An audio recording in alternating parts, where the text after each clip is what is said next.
Ya, bismillahirrahmanirrahim. Assalamualaikum warahmatullahi wabarakatuh. Di sini kami dari kelompok 5 akan memaparkan hasil pekerjaan dari kelompok kami, yang di mana kelompok kami mengambil jurnal dengan judul Kelembagaan Urusan Pangan dari Masa ke Masa dan Kebijakan Ketahanan Pangan.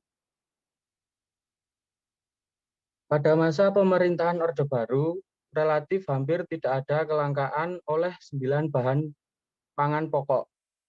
Dikarenakan pada masa Orde Baru ini, Bulog atau Badan Urusan Logistik merupakan lembaga pemerintahan non-departemen yang ditugaskan sebagai badan penyangga kebutuhan pokok termasuk beras.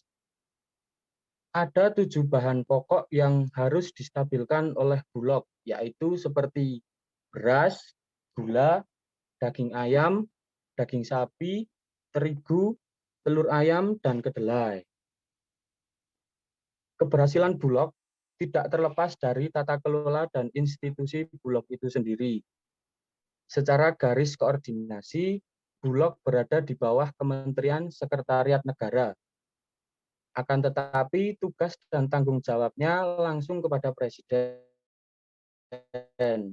Hal ini yang mendorong program swasembada beras pada tahun 1980-an karena perhatian langsung dari Presiden terhadap Bulog itu.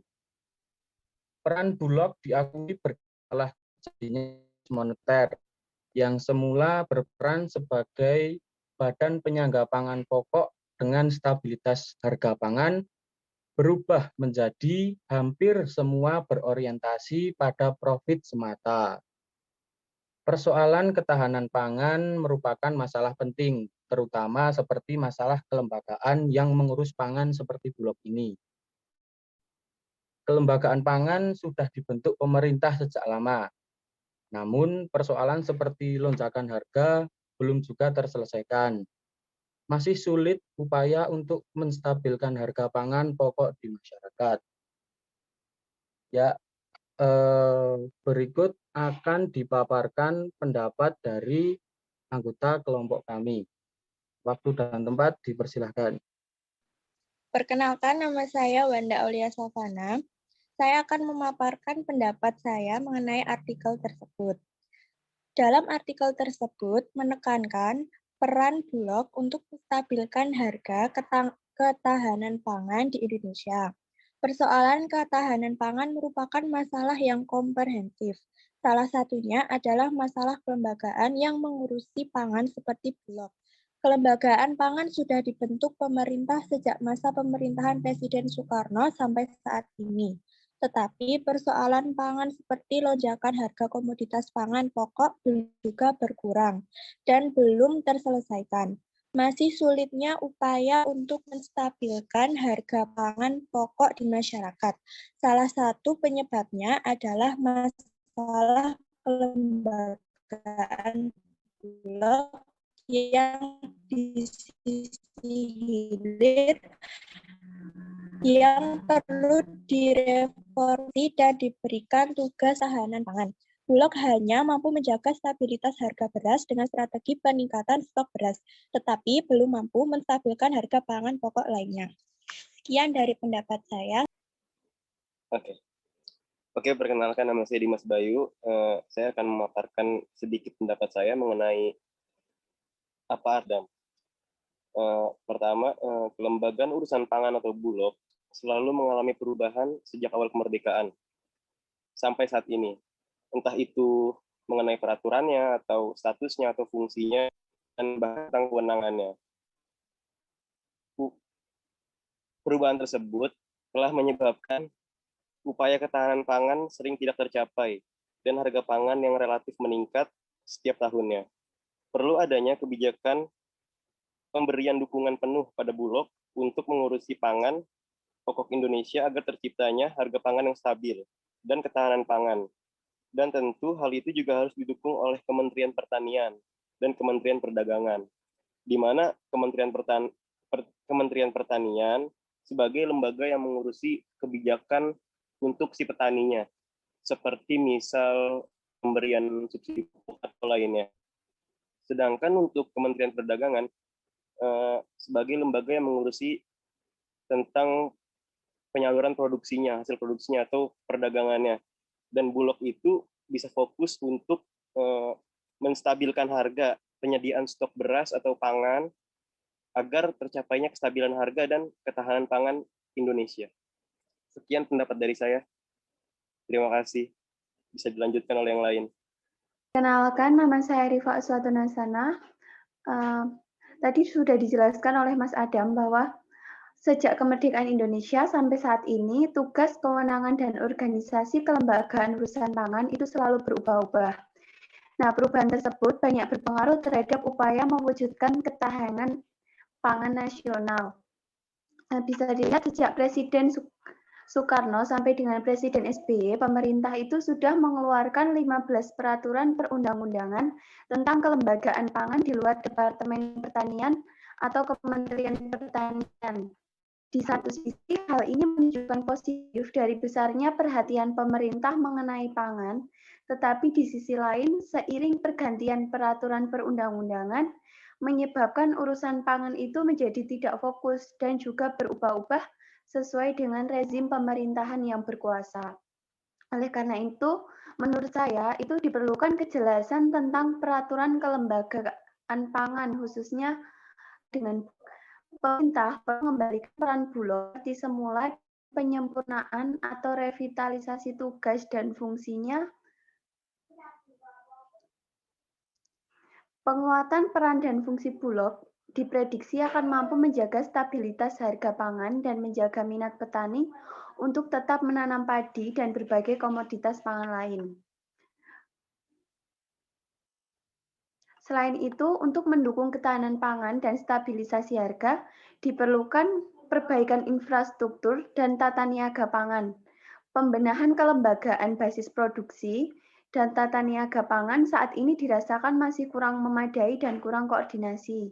Selain itu, rantai tata niaga beberapa komoditas pangan di luar beras masih belum efektif, masih banyak hal yang perlu dibenahi dalam upaya untuk mewujudkan ketahanan pangan dan stabilitas harga pangan.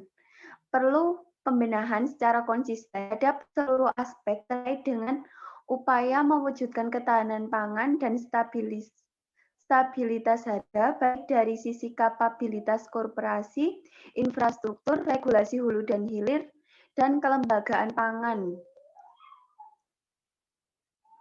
Sekian pendapat dari saya, bisa dilanjutkan. Terima kasih atas waktunya. Saya Putri Setiawati Wahyuningrum, saya akan memaparkan pendapat dari saya. Sebelumnya, kelembagaan pada usaha pangan sudah ada sejak Soekarno hingga Jokowi. Namun, lahirnya UU nomor 7 tahun 1996 tentang pangan pada masa Soeharto menjadi cikal bakal terbentuknya suatu kelembagaan dalam urusan pangan, yaitu Bulog. Namun sangat disayangkan peran Bulog dari masa ke masa mengalami ketidakjelasan dan ketidaktegasan dalam urusan pangan. Hal ini disebabkan karena seringnya pergantian peraturan perundang-undangan pada masa pemerintah Soekarno sampai pemerintah Jokowi, menyebabkan urusan pangan menjadi tidak fokus dan juga berubah-ubah sesuai dengan rezim pemerintahan yang sedang berkuasa. Selain itu, perubahan status dan bentuk hukum Bulog dari lembaga pemerintah non-departemen menjadi BUMN yang berbentuk perum juga menjadikan fungsi Bulog sendiri tidak optimal dan tidak maksimal. Perum Bulog hanya sebatas pelaksana kebijakan pemerintah. Perum ini juga mengakibatkan hak yang dimiliki Bulog hilang seperti mempengaruhi harga dan besaran impor atau ekspor. Dan menurut pendapat saya, perlu adanya reformasi pada status Bulog yang dapat menjadikan Bulog sebagai badan pengendali harga pangan yang bertanggung jawab, yang langsung ke Presiden atau menjadi semacam badan layanan umum yang dapat memberikan pelayanan publik berupa penyediaan barang dan jasa tanpa mengejar keuntungan, tetapi prinsipnya adalah kinerja organisasi dan produktivitas. Berbeda halnya dengan berbentuk perum yang juga mengejar keuntungan, tetapi juga harus melayani kepentingan publik. Selain itu, perlunya kewenangan yang jelas dan penuh untuk Bulog sebagai market leader atau pemain utama di pasar sehingga dapat memangkas rantai distribusi yang panjang yang mengakibatkan harga bahan produksi mahal. Dengan adanya kewenangan penuh dalam pelaksanaan impor akan menciptakan harga pangan yang stabil dan dapat mengatur harga pangan di pasar agar tidak melonjak tinggi. Sedangkan untuk mendukung ketahanan pangan dan stabilitas harga diperlukan perbaikan pada infrastruktur dan tata niaga pangan dan perlunya sinergitas yang kuat antara peran Bulog, Kementerian Pertanian, dan Kementerian Perdagangan. Sekian pendapat dari saya, akan dilanjutkan oleh pendapat yang lain. Terima kasih. Jurnal Kelembagaan Urusan Pangan dari Masa ke Masa dan Kebijakan Ketahanan Pangan menganalisis tentang perubahan kewenangan Lembaga Urusan Pangan dari masa pemerintahan Soekarno hingga masa pemerintahan Jokowi. Pada zaman pemerintahan Soekarno, Lembaga Urusan Pangan bernama Jabatan Pengawasan Makanan Rakyat, kemudian diganti dengan Yayasan Urusan Bahan Makanan, diganti lagi menjadi Yayasan Badan Pembelian Padi, diganti lagi menjadi Dewan Bahan Makanan, dan yang terakhir Komando Logistik Nasional. Pada masa pemerintahan Soeharto hingga Abdurrahman Wahid, Lembaga Urusan Pangan adalah Badan Urusan Pangan atau disingkat Bulog yang memiliki kewenangan penuh untuk menjalankan tugas-tugasnya. Tugas pokoknya adalah menyediakan dan mengelola pangan, terutama beras, dan menjaga kestabilan harga bahan pangan pokok. Pada masa pemerintahan Megawati pada tahun 2003, Bulog berubah statusnya dari lembaga pemerintah non-departemen menjadi Badan Usaha Milik Negara atau BUMN berbentuk perusahaan umum atau perum. Sejak itu, tugas Bulog tidak hanya fokus dalam penyediaan pangan, tugas publik, tapi juga menjalankan fungsi bisnis.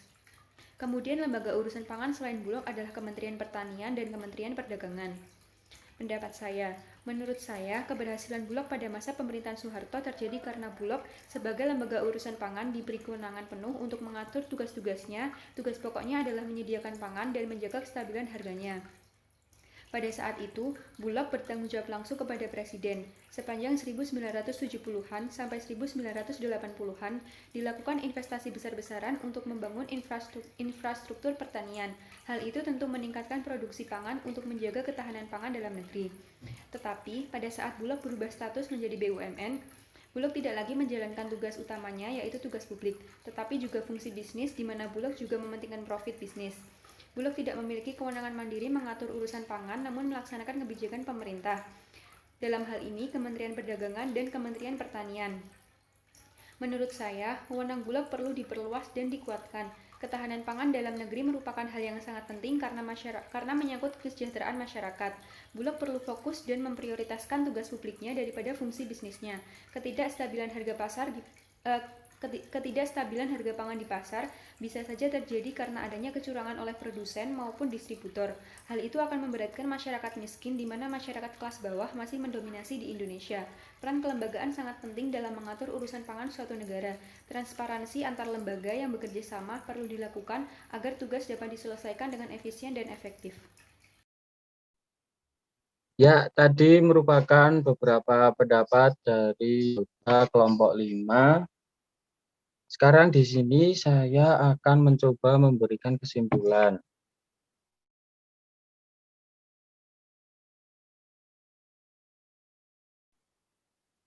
Sejak kemerdekaan, kewenangan organisasi kelembagaan urusan pangan selalu berubah-ubah. Selama Orde Baru, Lembaga Pangan Badan Urusan Logistik atau Bulog relatif berhasil dalam menstabilkan harga pangan pokok walaupun Bulog tidak berbentuk badan usaha.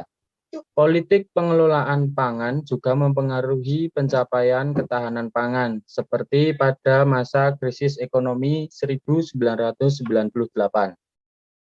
Pentingnya lembaga pangan juga tidak secara tegas diatur dalam Undang-Undang Nomor 7 Tahun 1996. Sejak Bulog menjadi badan usaha milik negara berbentuk perusahaan umum pada tahun 2003, Bulog terus berupaya untuk menstabilkan harga pangan pokok. Akan tetapi masih tidak mampu menurunkan dan menstabilkan harga pangan pokok di luar beras. Pemerintah memang sudah menetapkan lembaga urusan pangan seperti Bulog, akan tetapi masih belum terkoordinasi antar lembaga. Jadi, di sini memang harus ada penguatan dan pengembalian peran Bulog seperti semula, agar kedepannya masalah kestabilan harga pangan pokok bisa teratasi. Mungkin cukup sekian kesimpulan dari saya. Apabila ada kurang dan lebihnya mohon diterima dan mohon dimaafkan. Sekian pemaparan dari kelompok 5. Wabillahi taufiq wal hidayah. Wassalamualaikum warahmatullahi wabarakatuh. Terima kasih.